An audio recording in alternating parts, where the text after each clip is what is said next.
Você já imaginou alguém vivendo uma vida normal? Trabalhando, caminhando, conversando, tomando decisões, menos mesmo tendo perdido praticamente todo o cérebro? Parece ficção científica, mas este é um dos casos mais surpreendentes já registrados pela neurologia moderna. Um enigma que desafia tudo o que pensávamos saber sobre a consciência humana, sobre como o cérebro funciona e até sobre o limite da sobrevivência humana. E por mais inacreditável que pareça, isso realmente aconteceu, documentado, fotografado e analisado por médicos que, à primeira vista, pensaram que o exame estava errado. Mas não estava. Tudo começou na França, quando um homem de 44 anos, funcionário público, pai de 2 filhos, procurou um hospital de rotina, porque sentia uma fraqueza leve na perna. Nada grave, nada assustador. Apenas um desconforto que qualquer pessoa teria ao longo da vida. Ele nunca imaginou que aquele pequeno incômodo revelaria um dos mistérios mais profundos da neurociência. Quando os médicos realizaram a tomografia, ficaram em choque. O cérebro dele estava praticamente ausente. O exame mostrava uma enorme cavidade ocupando quase todo o crânio. Uma extensa área preenchida por fluido, restando apenas uma fina camada de tecido cerebral comprimido contra as paredes internas da cabeça. Em números aproximados, ele possuía algo entre 10 e 15% da massa cerebral total. E, mesmo assim, vivia normalmente. O caso logo ganhou o interesse da comunidade científica internacional, porque era simplesmente impossível que alguém com tão pouco tecido cerebral mantivesse consciência, linguagem, raciocínio lógico, memória e autonomia. O homem havia levado uma vida completamente normal até aquele momento. Ele não só trabalhava, como dirigia, conversava e tinha um QI considerado abaixo da média. É verdade, mas suficientemente funcional para qualquer pessoa comum. Isso levantou uma pergunta crucial. Como o cérebro humano é capaz de se adaptar a esse ponto? Como uma quantidade tão pequena de neurônios pode sustentar a vida consciente? Os médicos descobriram que o que havia destruído lentamente o cérebro desse homem era uma condição chamada hidrocefalia crônica, na qual o líquido cefalorraquidiano se acumula e pressiona o tecido cerebral ao longo de décadas. A pressão aumenta pouco a pouco, comprimindo o cérebro até o limite. O mais intrigante é que, como esse processo acontece de forma extremamente lenta, o cérebro vai se reorganizando. Ele aprende a se adaptar, redistribuindo funções, criando novas conexões, reforçando caminhos alternativos. E é exatamente aí que surge o maior mistério. Até onde vai o poder da neuroplasticidade humana? A neuroplasticidade é a capacidade do cérebro de se remodelar, redesenhar suas redes neurais e assumir novas funções quando outras regiões falham.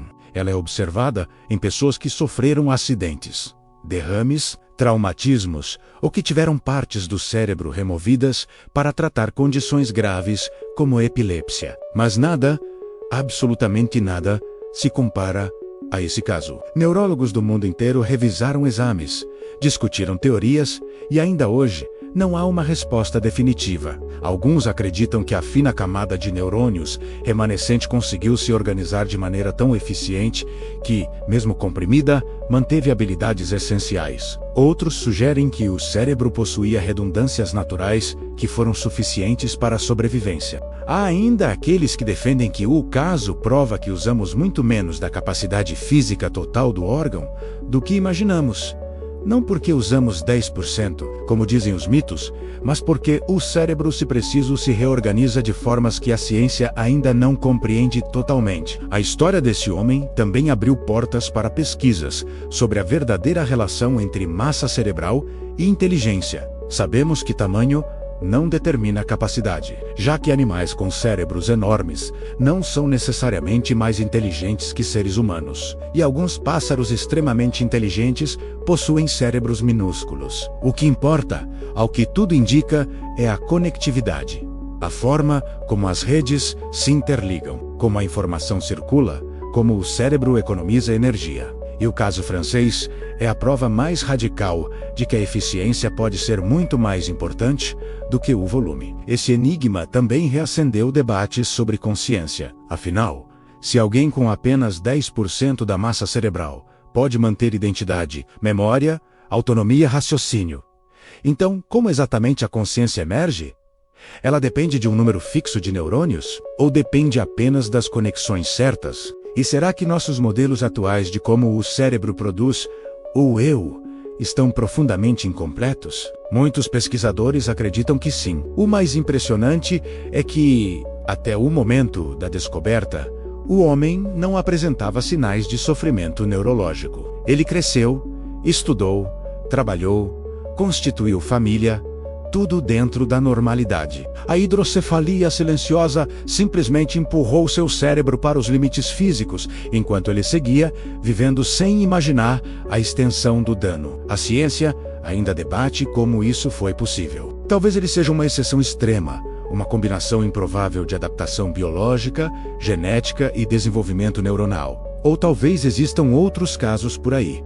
Pessoas vivendo vidas comuns, com cérebros remodelados de formas inesperadas. Mas, se existe algo que essa história prova, é que o cérebro humano é muito mais resiliente, flexível e misterioso do que qualquer teoria já conseguiu explicar. Cada descoberta revela que ainda estamos apenas arranhando a superfície do que realmente significa pensar, sentir e existir. Cada caso extraordinário, como esse, abre portas para novas áreas de estudo, novas maneiras de tratar lesões cerebrais e novas perguntas sobre a essência da vida humana, e talvez essa seja a verdadeira mensagem dessa história. O cérebro não é apenas um órgão, é uma máquina viva, em constante reinvenção, capaz de feitos que desafiam tudo o que acreditamos. E a ciência ainda está longe de entender completamente seu potencial. Se você curtiu esse mistério científico e quer mais histórias reais que desafiam a lógica, já deixa o like. Comenta aqui embaixo o que mais te surpreendeu nesse caso e se inscreve no canal. Isso ajuda demais a trazer novos vídeos como esse. Nos vemos no próximo mergulho no desconhecido.